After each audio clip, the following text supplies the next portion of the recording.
Bien, mes chers camarades, bonjour à toutes et à tous. Merci d'avoir répondu à notre appel. Camarades de la région, bien sûr, mais je pense aussi aux camarades qui se sont levés ce matin de bonne heure, qui rentreront tard ce soir et qui sont venus comme militantes et militants participer à ce meeting. Il y a un an, à 5 jours près, nous tenions ici à Alfraiciné un meeting de solidarité contre l'austérité avec les camarades belges, espagnols et grecs. Depuis cette date, l'austérité s'est développée dans notre pays au regard de l'emploi, de la croissance, des salaires, du creusement des inégalités et de la remise en cause du service public républicain. Les 6 camarades qui m'ont précédé à cette tribune l'ont démontré, exemple de leur entreprise ou de leur administration à l'appui. Partout, à des degrés divers, en Europe, l'austérité est la ligne de conduite des gouvernements et de la Commission européenne. Dans l'échelle d'amplitude des tremblements économiques et sociaux, les peuples grecs, portugais ou espagnols font partie de ceux qui souffrent le plus. Leurs salaires sont diminués, le chômage a explosé, ainsi que la pauvreté. Leurs droits sociaux et leur protection sociale sont reniés. Ce sont des dizaines d'années de progrès social qui sont ainsi partis en fumée. Considérant que certaines données économiques s'améliorent, la Troïka et les marchés financiers en demandent encore plus, exigeant de soi-disant réformes structurelles, destructrices du progrès et de la cohésion sociale. Ainsi, pour que les exportations espagnoles redémarrent, il a fallu baisser les salaires, augmenter le chômage et diminuer les droits sociaux. À nouveau, ce sont les travailleurs qui sont appelés, contraints et forcés à renflouer le capital. La baisse des salaires sert de dévaluation interne. Cela porte un nom, le dumping social, consistant à s'aligner sur le moins-disant. Cette logique-là, intolérable et suicidaire, est celle du capitalisme libéral, celui, mes chers camarades, qui finira bien pétri de ses contradictions. En France, nous n'échappons pas à cette logique d'abaissement, qu'on l'appelle capitalisme libéral, social-libéralisme ou socialisme de l'offre, ce qui constitue un oxymore au même titre que le clair-obscur. On le voit en matière de salaire, de retraite, de droits sociaux. Chers camarades, il y a un an, nous le vilipendions, le soi-disant accord historique sur le marché du travail. Nous avions raison. En quoi cet accord a-t-il freiné les plans sociaux? Il les a même accélérés. Des accords dits majoritaires sur le maintien de l'emploi ont même conduit à ce que des salariés soient licenciés individuellement pour motifs économiques, venant ainsi gonfler le rang des chômeurs. Contrairement à ceux qui ont osé dire qu'en ne signant pas, nous pratiquions un syndicalisme de la désespérance, nous avons à juste titre fait de la résistance et lutté contre la résignation. Faire du syndicalisme, ce n'est pas se couler dans la gestion du possible, c'est réclamer l'impossible qui devient possible et réel quand nous obtenons satisfaction.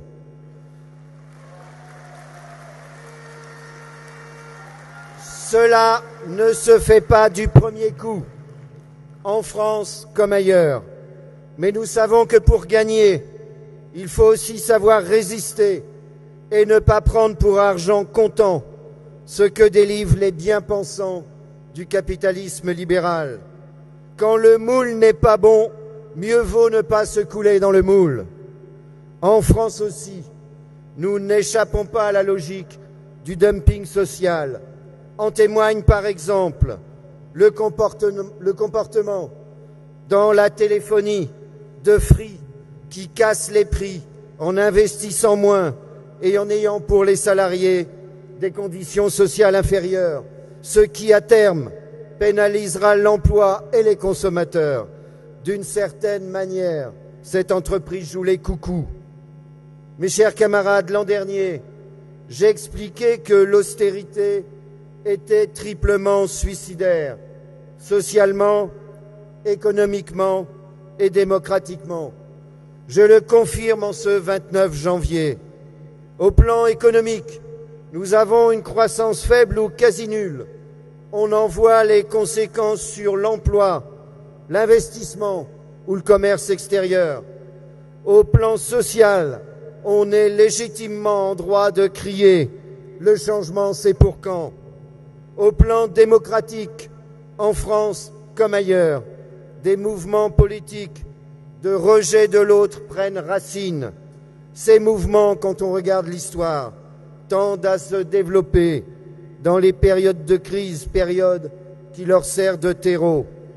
Pour une bonne part, pour ne pas dire une part essentielle, c'est le fruit de la logique néolibérale de la construction européenne. Pour lutter efficacement contre ces idées, une manif et une interpellation ne suffisent pas. C'est en luttant contre l'austérité qu'on y arrive, d'où le slogan de ce meeting, combattre l'austérité, une urgence sociale et démocratique. Le pacte budgétaire européen en est une des illustrations. Pendant la campagne électorale présidentielle, celui qui allait être élu s'était engagé à le renégocier. Une fois élu, il avait alors deux possibilités.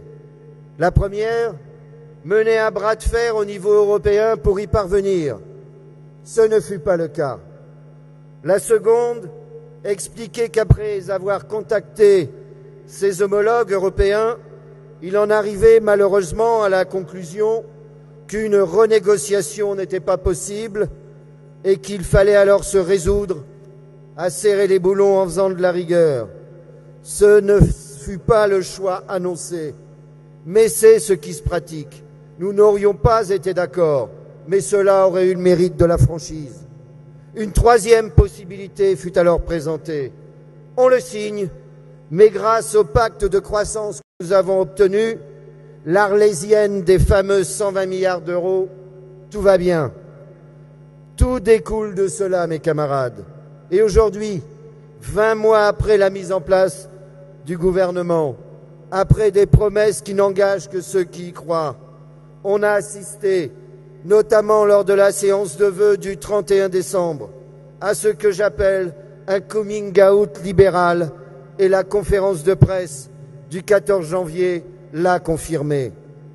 Le combat contre l'austérité doit être mené à tous les niveaux.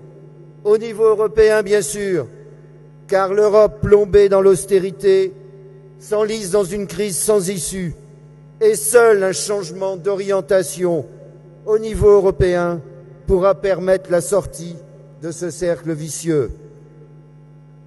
Force ouvrière, comme d'autres organisations syndicales en Europe, membres de la Confédération européenne des syndicats, après nous être prononcés contre le pacte budgétaire européen, milite pour l'urgence d'une relance et d'un plan d'investissement au niveau européen en faveur de la croissance et de l'emploi. Remettre l'Europe sur le chemin de la croissance et du progrès social passe notamment par un plan ambitieux d'investissement d'un montant de 2% du produit intérieur brut européen venant s'ajouter aux projets d'investissement nationaux. L'Europe ne doit plus être facteur de contraintes et de sanctions, mais facteur de progrès social. La rupture à ce niveau doit être effectuée pour que le joug de l'austérité soit desserré ensuite au niveau national. Autre exemple de notre demande d'une Europe sociale, notre combat pour la révision de la directive détachement, facteur en l'état de dumping social. Précurseur sur le sujet, EFO n'a eu de cesse de soulever les failles de cette directive et d'en dénoncer les dérives, et ce dès un sommet social à l'Élysée en 2012 sous le précédent gouvernement. Sur le sujet, il est clair que ce qui prime dans cette directive, c'est la liberté de prestation de services. Ça n'est pas les conditions sociales ou la liberté de circulation des travailleurs. C'est pourquoi ce que la France a obtenu en décembre dernier, bien que comportant des éléments importants, notamment en matière de contrôle et de responsabilité des entreprises et des sous-traitants, ne règle pas tout, loin s'en faut, notamment en ce qui concerne la question salariale. On le voit bien aussi avec cet exemple. Le plus gros reste à faire. Et le plus gros, mes camarades, c'est le changement des modalités et des orientations de la construction européenne. Vous le constatez, la question demeure à tous les niveaux. Le changement, c'est pour quand? Au niveau national, la rupture doit aussi se faire. Pourtant, la conférence de presse du président de la République a tué dans l'œuf, si je puis dire, tout espoir en la matière. On assiste bien non pas à un tournant, mais à une continuité, voire même à une accélération d'une politique libérale aujourd'hui reconnue, puisque le président a fait référence à mots couverts à un économiste ancien, Jean-Baptiste Say, l'ancêtre des économistes libéraux, grand pourfendeur de l'intervention de l'État, en créant et en disant que l'offre crée la demande, affichant ainsi une préférence plutôt qu'en choisissant Keynes, qui est plus proche de nos thèses. Il faut revenir, mes camarades, quelques instants sur le contenu de cette conférence de presse, qui, si on utilise la métaphore de la route, donne en quelque sorte un coup d'accélérateur à une politique déjà ressentie par nous comme étant très libérale, en confiant les clés du camion à un patronat qui a le pied au plancher, prêt à passer la vitesse supérieure, et en plaçant les organisations syndicales dans la remorque. Offrir les clés au patronat, c'est céder aux sirènes de ce dernier sur le coût du travail et faire de celui-ci l'objectif prioritaire de la politique économique. Annoncer 1 million d'emplois pour 100 milliards de réduction des dépenses publiques et sociales, c'est mettre l'emploi créé, mes camarades, à 100 000 € l'unité, de quoi augmenter sérieusement le SMIC. Un PINS, comme celui qu'arborent des membres du MEDEF, n'y change rien. Tout cela ressemble, mes chers camarades, à une partie de poker menteur. Ce fameux pacte de responsabilité s'inscrit de fait dans le pacte budgétaire européen, dont il est une des déclinaisons. C'est un pacte d'austérité.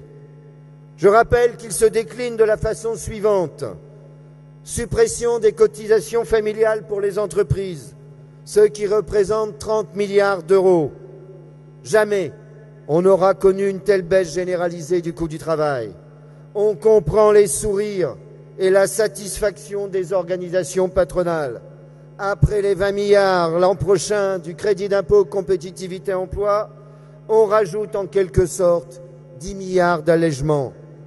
D'autre part, dans les deux cas, allègement des charges et crédit d'impôt, les effets concrets sur la création d'emplois ne peuvent pas être évalués. Ou alors, en ce qui concerne le crédit d'impôt, ce sera au mieux dans 3 ans et ce ne sera que de l'évaluation. Nous le savons tous, personne ne peut obliger une entreprise à embaucher. On n'arrive déjà même pas à l'obliger à ne pas licencier. De fait, une entreprise embauche si elle a une activité et un carnet de commandes. Le reste n'est que communication et falbala. En quelque sorte, pour essayer de faire passer la pilule, il fallait faire croire au ruban social des contreparties en termes d'emploi. Par contre, quid de l'indispensable compensation des cotisations des allocations familiales. On n'en sait rien et la question reste aujourd'hui sans réponse. On crée un observatoire des contreparties et on demande aux syndicats de négocier des contreparties au niveau national et au niveau des branches. C'est là, mes chers camarades, je le redis, un marché de dupes. Comment croire une seule seconde que c'est au niveau national ou même des branches que dans ce cadre vont être obtenues des créations d'emplois?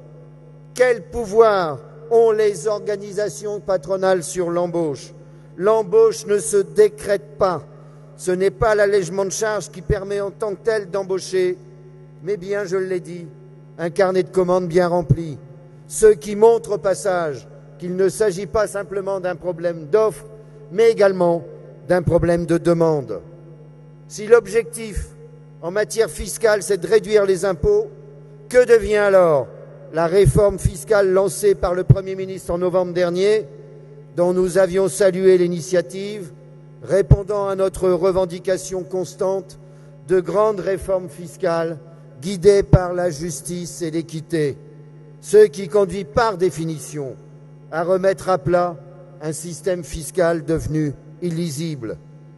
Pour Force ouvrière, il y a nécessité, entre autres choses, de remettre l'impôt sur le revenu au centre du système en lui donnant un poids plus fort, notamment en termes de rendement. Mais il faut aussi remettre à plat la fiscalité des entreprises et, d'une manière générale, effectuer un rééquilibrage entre la fiscalité dite directe et celle indirecte, la TVA pesant par exemple beaucoup plus lourdement sur les revenus des plus modestes.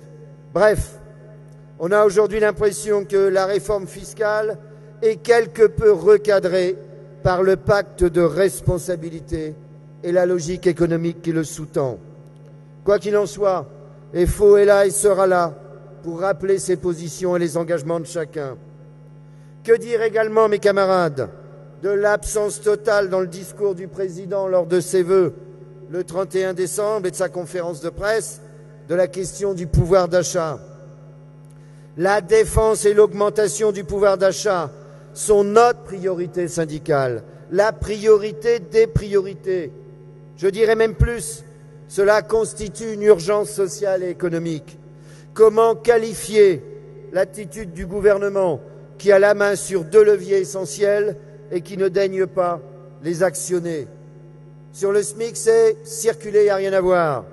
Et sur l'État employeur, c'est aussi passer votre chemin, et ce depuis 5 ans. Un mot sur le SMIC. Après qu'un rapport d'experts ait déconseillé tout coup de pouce, le gouvernement a annoncé l'augmentation automatique de 1,1% sans coup de pouce. Le gouvernement a fait plus confiance à la parole des experts qu'aux attentes des salariés. J'ai usage de dire qu'un expert est quelqu'un qui vous expliquera demain pourquoi les choses qu'il prédisait hier ne sont pas là aujourd'hui. Aujourd'hui, mes camarades, ce sont 13% des salariés qui touchent le SMIC et qui auront vu leur salaire mensuel augmenter seulement de 11 € net. Les salariés au SMIC sont chaque année de plus en plus nombreux et le niveau du SMIC n'est guère très éloigné aujourd'hui du seuil de pauvreté. C'est pourquoi l'urgence est là, mes camarades, sur les salaires et le pouvoir d'achat. L'urgence sociale, c'est aussi de remettre en place l'allocation équivalent retraite. C'est en augmentant les salaires dans le privé et en revalorisant le point d'indice gelé depuis trop longtemps dans le public qu'on permettra à la fois aux salariés du public comme du privé de boucler leur fin de mois et de relancer la consommation qui reste en berne et qui est pourtant un des moteurs essentiels de la croissance. Je le répète, mes camarades, c'est en relançant la croissance qui fait défaut aujourd'hui que l'on pourra échapper à la spirale de l'austérité. Depuis le début de la crise et l'austérité, ce sont plusieurs points de croissance que nous avons perdus et des centaines de milliers d'emplois qui ont été détruits, notamment à la suite de plus de 60 000 défaillances d'entreprises. La seule chose de gagner sur la période, et on ne doit pas s'en réjouir, ce sont près de 900 000 pauvres de plus. Aujourd'hui, ce sont 8,7 millions de personnes en France qui vivent sous le seuil de pauvreté, fixé, je le rappelle, à 977 €. Comme le disait un humaniste, vaincre la pauvreté n'est pas un acte de charité, c'est un acte de justice. Devant ce constat, je le répète et le martèle, l'urgence c'est l'emploi, mais c'est aussi l'urgence salariale. Les deux sont d'ailleurs liés. C'est pourquoi nous portons haut et fort certaines de nos revendications en matière salariale. La revendication d'un SMIC à hauteur de 80% du salaire médian. Nous avons toujours dit d'ailleurs que ce rattrapage aurait pu se faire sur la durée d'un quinquennat. La généralisation et la revalorisation d'une prime transport d'au moins 400 € au minimum à tous les salariés qui utilisent leur véhicule pour se rendre à leur travail. Une revalorisation significative du point d'indice dans la fonction publique. La généralisation du 13e mois. La seule réponse du gouvernement sur le sujet a été de contourner la question du pouvoir d'achat et la revendication salariale en instaurant une nouvelle modalité de déblocage exceptionnel de la participation et de l'intéressement qui prenait fin au 31 décembre 2013 et qui a été un flop retentissant. Que dire de l'appel du président à la négociation des rémunérations comme une contrepartie au pacte de responsabilité? Comment faire croire, je le redis, comme pour les créations d'emplois, que c'est au niveau national que les contreparties salariales seront négociées? Ah, mais rassurons-nous, il va y avoir un observatoire des contreparties qui veillera au grain. Soyez tranquilles et n'ayez pas peur. Sur l'emploi, quel constat aujourd'hui? Des plans sociaux en cascade, un taux de chômage qui, malgré ce qu'on voudrait nous faire croire, ne baisse pas. On peut quand même souligner l'exercice d'explication répétitif, mois après mois, auquel nous avons assisté jusque très récemment. Un jour, l'objectif d'inversion de la courbe du chômage, qui de stabilisation, ralentissement de la hausse, s'apparente maintenant à une inversion de l'inversion, c'est-à-dire une augmentation. J'avais même dit, mes camarades, il y a un mois, lors de l'annonce des chiffres de novembre, c'est la vérité si je mens. Les derniers chiffres du chômage lundi, plus 5,7% en un an, montrent les limites de l'ensemble des dispositifs créés depuis 20 mois. Le chômage flirte toujours avec les 11%.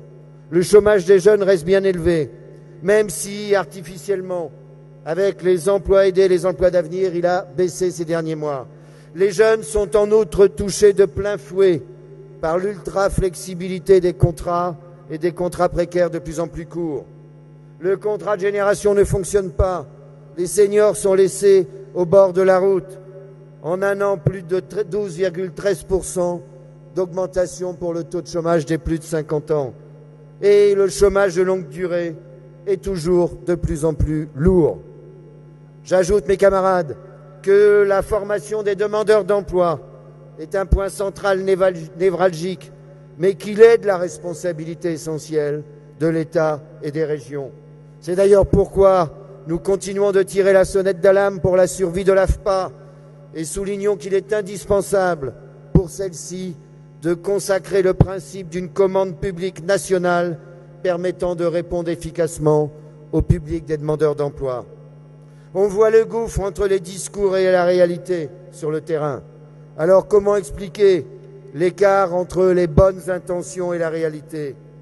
La fameuse boîte à outils mise en avant n'a effectivement pas donné les résultats et les effets escomptés. Mais le problème, ce n'est pas la boîte à outils, c'est les outils le problème. Et tout le monde sait qu'un bon professionnel se doit d'avoir de bons outils.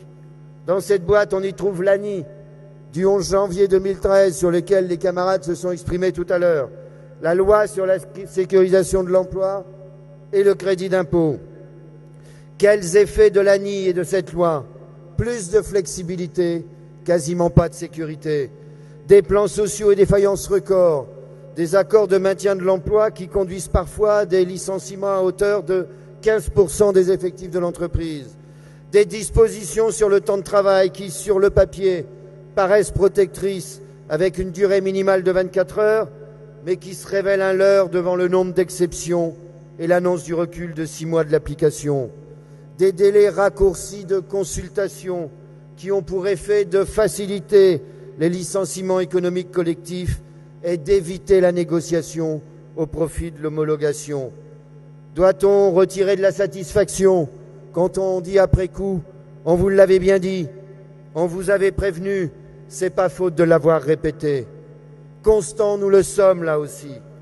Quand nos camarades, par exemple, dans l'automobile négocient des accords, ils n'acceptent pas les baisses de salaire ou la mobilité forcée. Ils ne rentrent pas dans la mécanique de l'ANI. Le feuilleton du travail le dimanche est un autre exemple de vrai faux débat sur l'emploi et un vrai cadeau encore un aux patrons, notamment du bricolage. Autre outil, le crédit d'impôt compétitivité emploi. Premier cadeau de 20 milliards l'année prochaine aux patrons.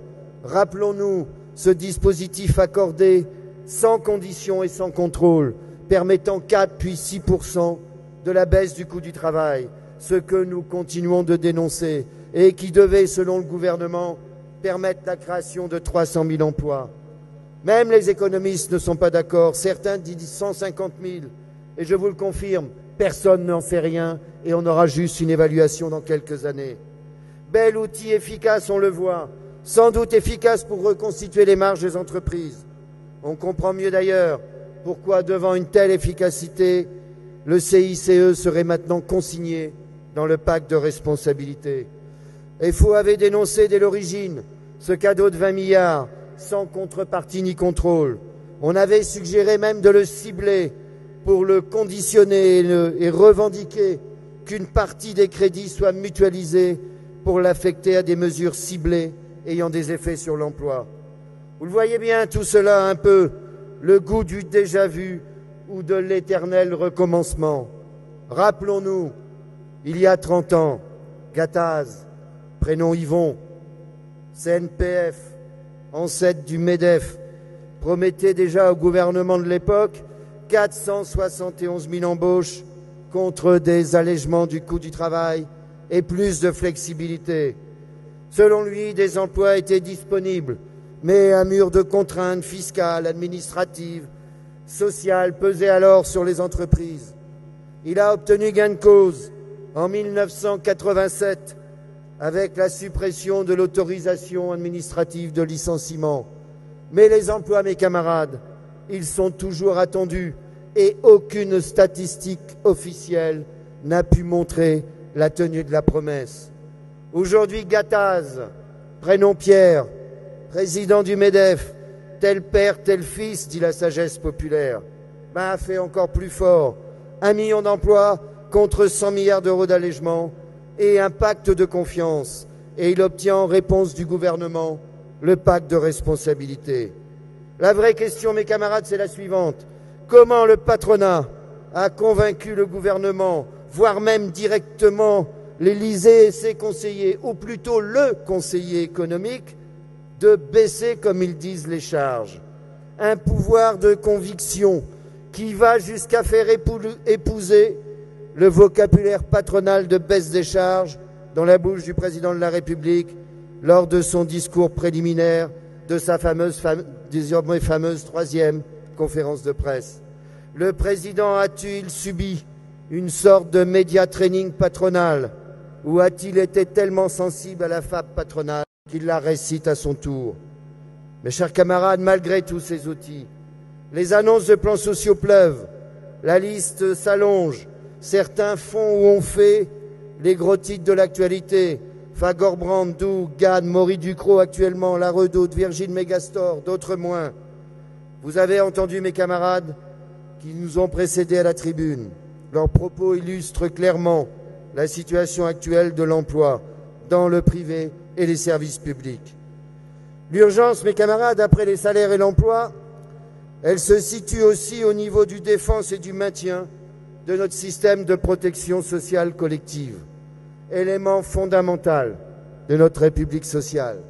Celle-ci est mise à mal et il est urgent de tirer le signal d'alarme une nouvelle fois. Ce fut le cas en 2013 sur les retraites. L'an dernier, au meeting, ici même, j'indiquais qu'on était mal barré compte tenu des propositions qui commençaient alors à filtrer sur le sujet des retraites. Nous n'avons pas obtenu satisfaction sur nos revendications principales, mais nous n'avons pas, ensemble, ménagé nos efforts pour défendre nos positions et ne pas sacrifier l'avenir, ni ménager notre peine pour peser lors du débat parlementaire. Mobilisation dès 10 septembre, 15 octobre, 5 novembre, 26 novembre, 18 décembre, adresse publique aux parlementaires publiée dans les journaux, pétition en ligne. Et nous continuons de dénoncer la mesure phare de cette contre-réforme, l'allongement de la durée de cotisation, qui socialement est incompréhensible, somme à nos oreilles comme une soumission économique à la logique de rigueur ou d'austérité prise dans le cadre du pacte budgétaire européen. À noter d'ailleurs, et c'est significatif, que le gouvernement a reçu, dès après l'adoption de la réforme, les félicitations de la Commission européenne. Ce dossier laissera des traces profondes et nous ne renoncerons jamais. Mes chers camarades, il y a deux façons de s'attaquer à la sécurité sociale. On peut remettre en cause des prestations. Ce fut le cas sur les retraites. On peut aussi s'attaquer à sa structure. Et c'est ce qui risque d'arriver. La sécurité sociale, c'est l'un des biens les plus précieux pour les travailleurs et leurs familles. Grâce à elle, ils peuvent se soigner, avoir une retraite, percevoir des allocations familiales. Nos anciens se sont battus pour l'avoir. Ils ont pesé au sein du Conseil national de la résistance. Et d'une certaine manière, si dans un système capitaliste, le régime dit de social-démocratie peut avoir un sens, c'est la sécurité sociale qui lui donne. Supprimer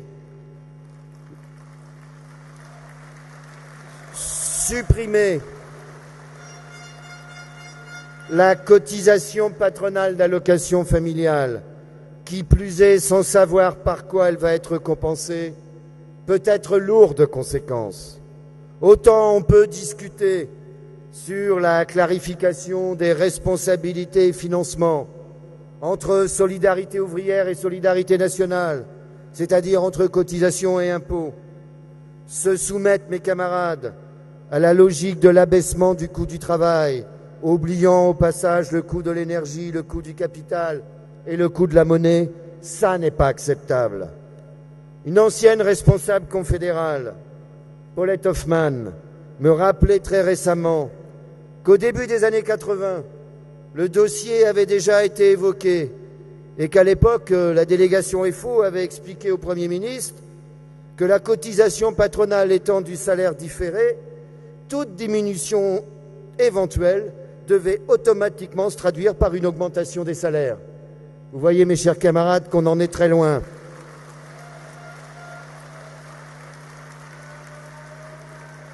Au-delà, qui peut garantir le maintien des prestations en régime d'austérité budgétaire et de bon taux fiscal? Les dangers sont réels et certains. Tout comme il est dangereux, mes camarades, de parler d'abus en matière d'assurance maladie. Si la sécurité sociale a résisté dans ses structures et fondements, malgré de nombreuses attaques, c'est notamment parce qu'elle est majoritairement financée par la cotisation sociale.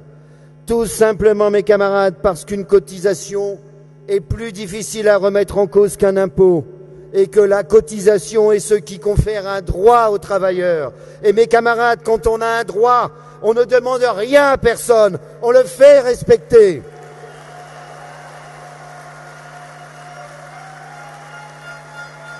Alors,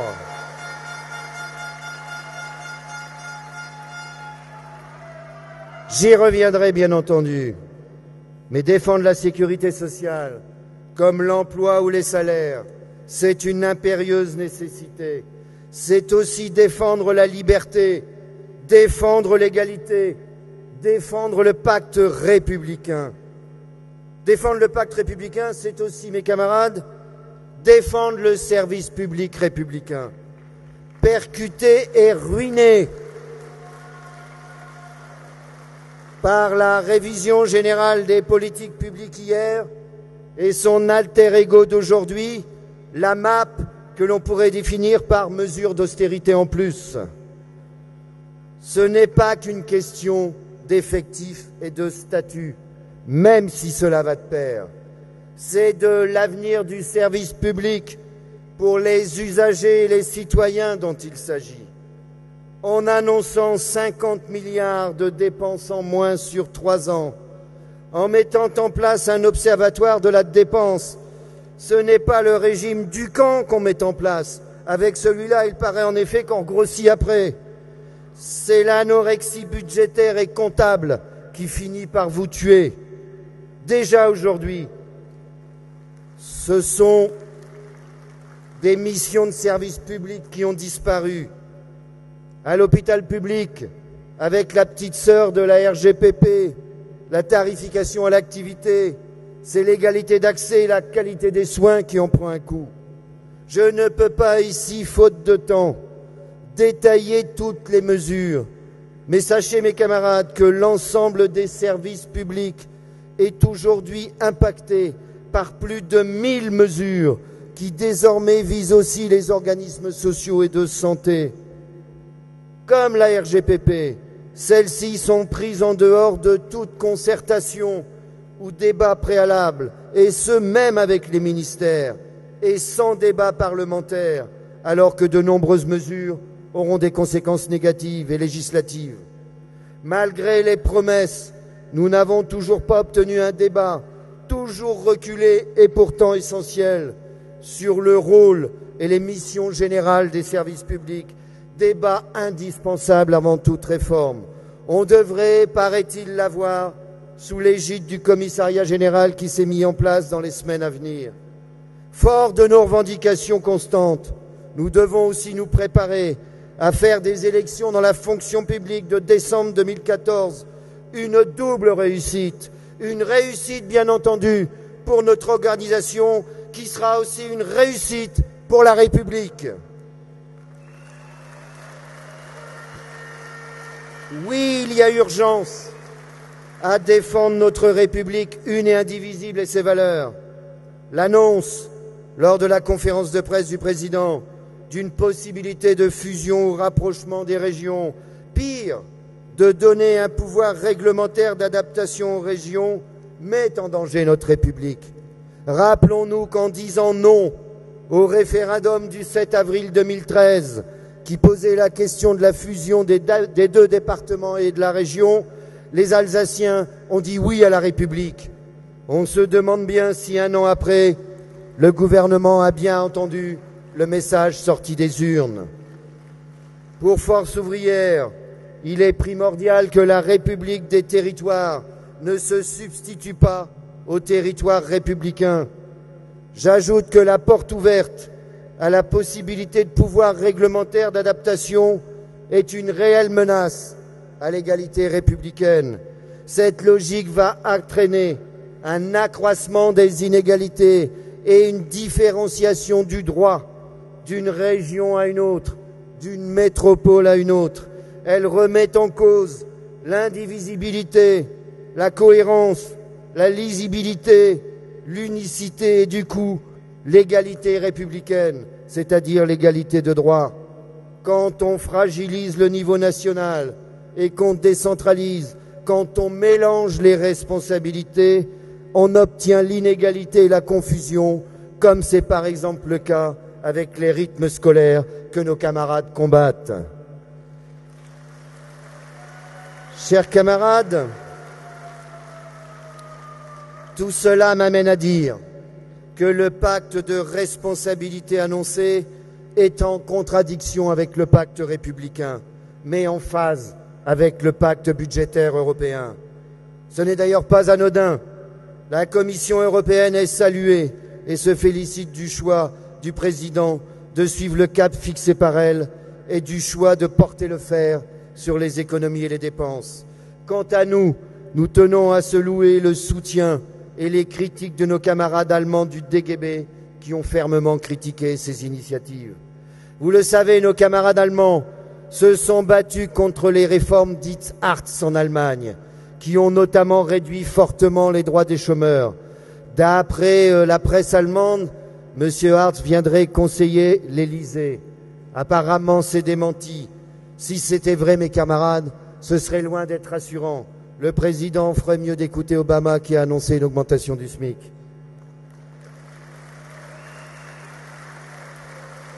Quand j'indique, mes camarades, qu'il y a une urgence démocratique à combattre l'austérité, c'est aussi que les inquiétudes sont grandes. Plus le mécontentement et la grogne sont grandissants, protéiformes, alimentés par des insatisfactions d'ordre social, exacerbés par des messages médiatiques du style « tous pourris » ou « pourquoi sont-ils nuls ?»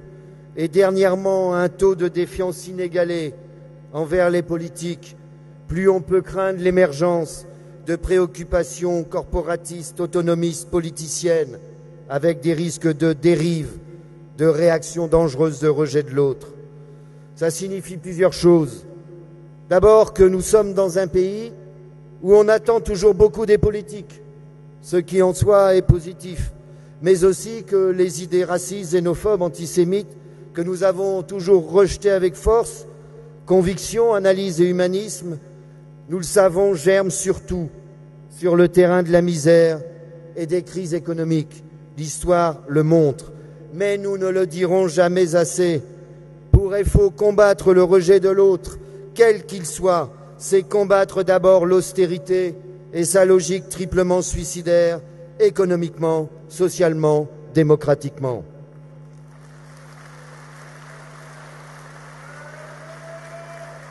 Après le fond, la forme.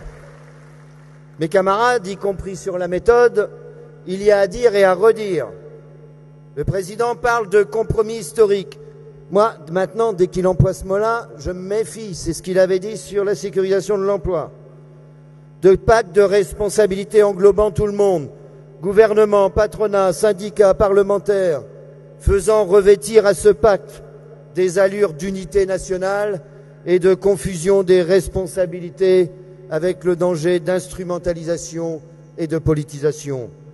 Je le dis haut et fort, en aucun cas et quel que soit le contenu, il n'est question de nous enfermer dans aucun pacte. Nous ne graverons pas nos noms en bas d'un parchemin.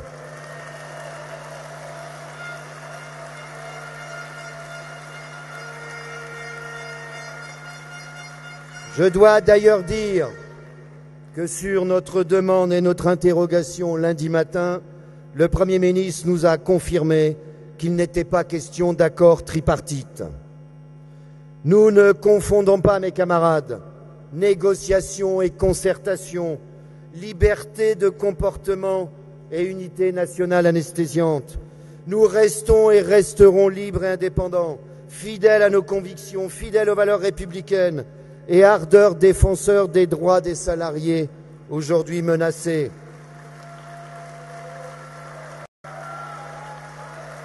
Personne ne nous fera taire. Nous dirons ce que nous avons à dire, mais resterons libres.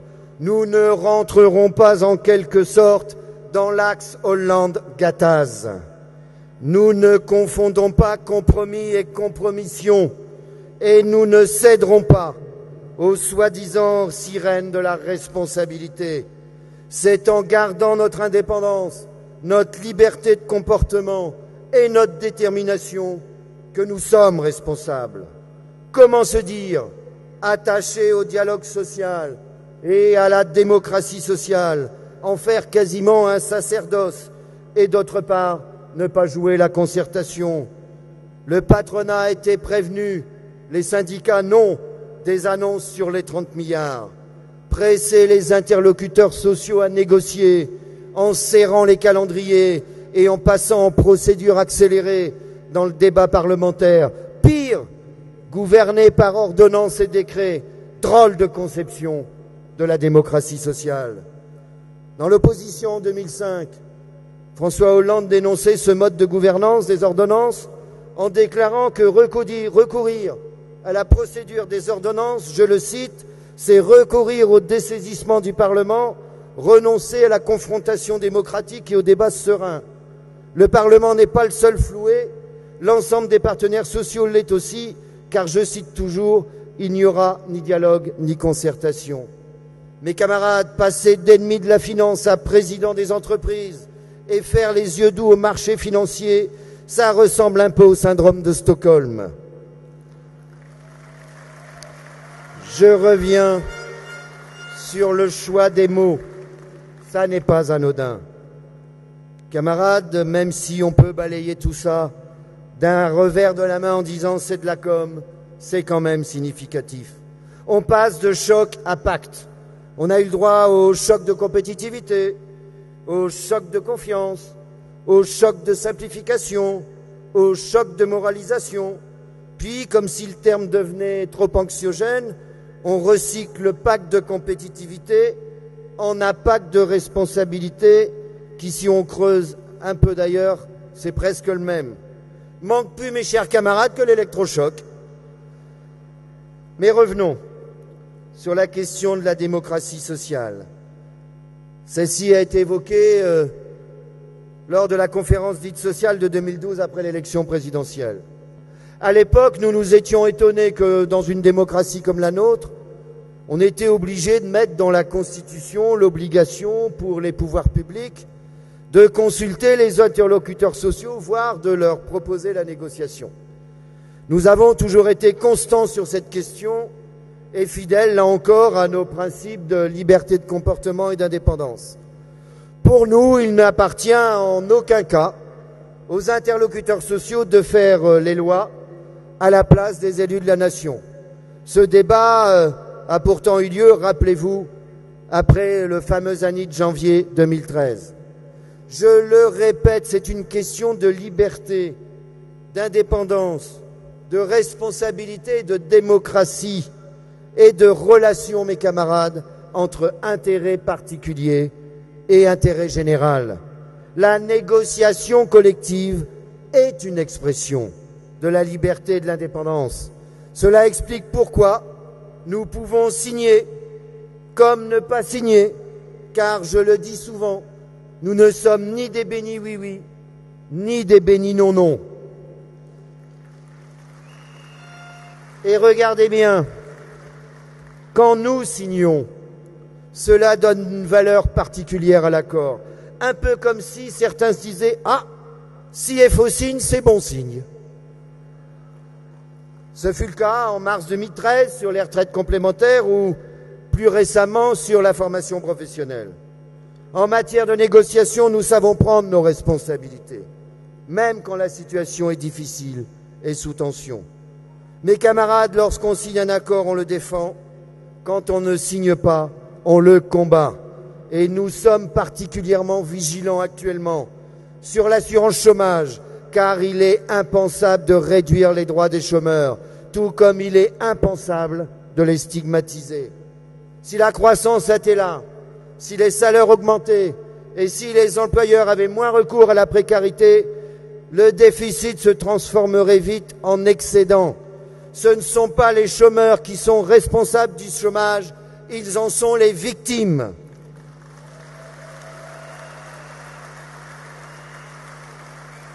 Le projet de loi examiné en Conseil des ministres et que j'appelle un loi DDoSS, diverses dispositions d'ordre social et syndical.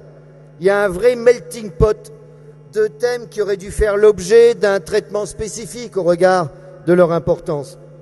Pour vous donner un ordre d'idée, ça traite aussi bien de la transparence des comptes des comités d'entreprise, de la réforme de l'inspection du travail ou de la démocratie sociale. Sous ce vocable, on trouve aussi bien la représentativité patronale, des aspects de la représentativité syndicale et un dernier sujet sur le financement des organisations syndicales et patronales. Cela découle, mes camarades, de la loi de 2008 sur la représentativité syndicale et nous sommes contre, car visant d'une manière ou d'une autre à corseter ou bureaucratiser la liberté syndicale. J'ajoute que la méthode de concertation prônée a ses limites.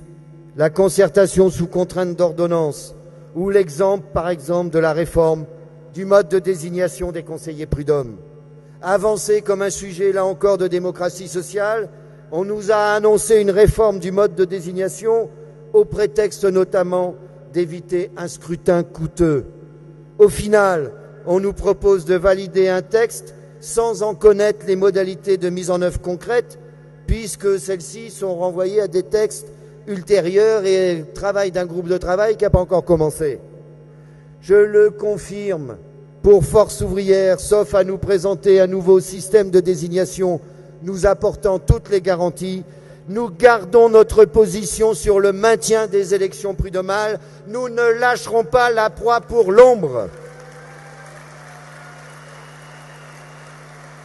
De même, la réforme de l'inspection du travail, qui s'inscrit dans la réforme un ministère plus fort et sur laquelle il y a eu de concertation, suscite nombre de craintes dans notre organisation, dont la principale est celle de la perte d'indépendance des inspecteurs du travail. Ils seront d'ailleurs dans l'action le 3 février prochain.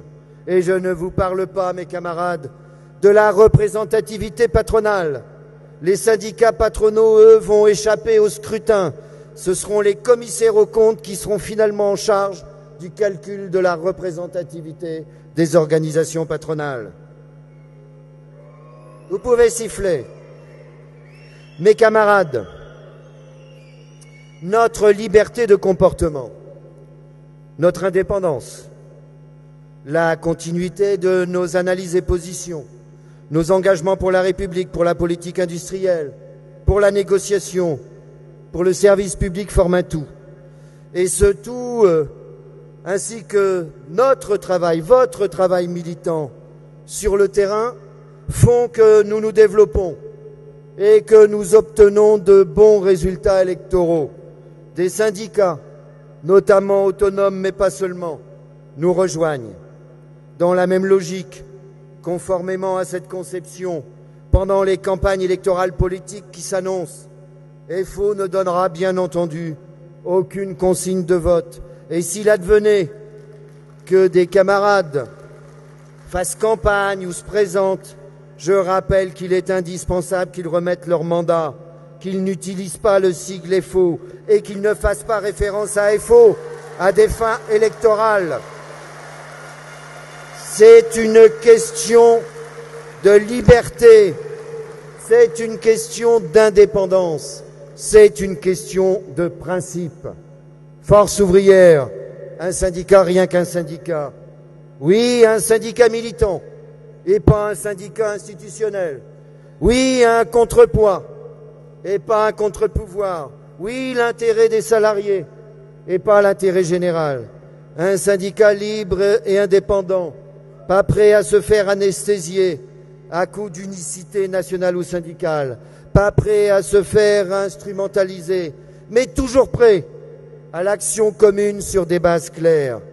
Un syndicat où l'idéologie ne l'emporte pas sur le réalisme et le pragmatisme, mais se complète. Cela s'appelle le réformisme militant. Vous l'avez constaté tout au long de mon discours, les urgences sont nombreuses et des solutions et traitements de ces urgences sont à trouver et à organiser. Face à la situation, aux revendications et aux attentes en matière de salaire, en matière d'emploi, de sécurité sociale, de services publics républicains, nous ne pouvons pas, mes camarades, rester l'arme au pied. Nous savons tous que les mobilisations interprofessionnelles ne s'improvisent pas. Nous savons que les travailleurs peuvent hésiter, même si le mécontentement est profond. Mais il est aussi de notre responsabilité de leur donner des perspectives, de conjuguer la solidarité du public et du privé, de peser sur les événements, d'exprimer clairement le rapport de force. J'évoquais tout à l'heure les risques qui pèsent sur la sécurité sociale. Ces risques, les personnels de la Sécu les vivent déjà sur leurs salaires, sur leurs conditions de travail, sur leurs emplois. Ce n'est pas un hasard, mes camarades, mais une nécessité si les 5 fédérations des personnels, dont Force ouvrière, les appellent à la grève le 18 mars prochain. Ils ont raison. La sécurité sociale, celle des anciens, celle d'aujourd'hui et celle à garantir demain, ça mérite bien une grève. Mais au-delà de la sécurité sociale, ce que vous dites, ce que les salariés du public et du privé disent, tout ce que j'entends dans les visites d'entreprise ou d'administration, c'est nous voulons des augmentations de salaire, nous voulons des créations d'emplois en CDI ou statutaires, nous voulons de vrais services publics républicains, emploi, salaire, services publics, sécurité sociale. Voilà, mes chers camarades, ce que nous devons revendiquer, ce que nous devons défendre, ce que nous devons exiger. Aujourd'hui, ça grogne. Aujourd'hui, je l'ai dit, le changement est attendu. Aujourd'hui, je l'ai déjà dit, la France est comme un volcan. Notre rôle, c'est aussi, une fois les revendications définies, de mettre en place les conditions pour obtenir satisfaction. Nous savons toutes et tous que rien ne nous sera donné, que tout devra être arraché. Cela passe certes par la négociation, mais aussi par l'action de phase complémentaire du rapport de force. C'est pourquoi, en ce 29 janvier 2014, au nom de la commission exécutive confédérale unanime, nous avons décidé de faire du 18 mars une journée de rassemblement et manifestation. Et nous sommes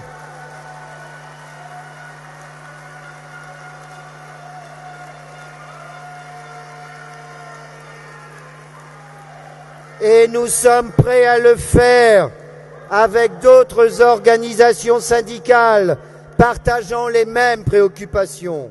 Et je m'adresse aux autres syndicats aussi pour faire de ce 18 mars une journée de grève interprofessionnelle.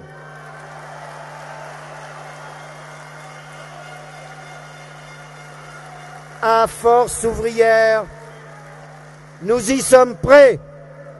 À Force ouvrière, nous sommes déterminés. À Force ouvrière, nous en avons déjà le mandat. Lors de ces vœux, le président de la République a expliqué, je le cite, « S'il n'y a pas de risque, a-t-il dit, il n'y a pas de possibilité de gain, de victoire et de réussite. Le risque, a-t-il ajouté, il s'appelle le mouvement, il doit être collectif. » Alors oui, mes camarades, nous n'avons pas la même vision du risque et du mouvement collectif. Pour nous, le mouvement collectif, ce n'est pas un pacte austère d'unité nationale, mais l'action par la grève, les manifestations, les rassemblements, c'est-à-dire l'expression libre et volontaire de ce que je continue à appeler la classe ouvrière, celle dont Pierre Mauroy disait déjà, après les élections présidentielles de 2002, qu'elle avait été oubliée. Alors, mes camarades, repartez la tête haute, fiers de prendre nos responsabilités, montrez que vous voulez que ça change, exigez d'être respectés, allez convaincre vos collègues, vive le syndicalisme libre et indépendant et préparons tous le mouvement du 18 mars. Je vous remercie.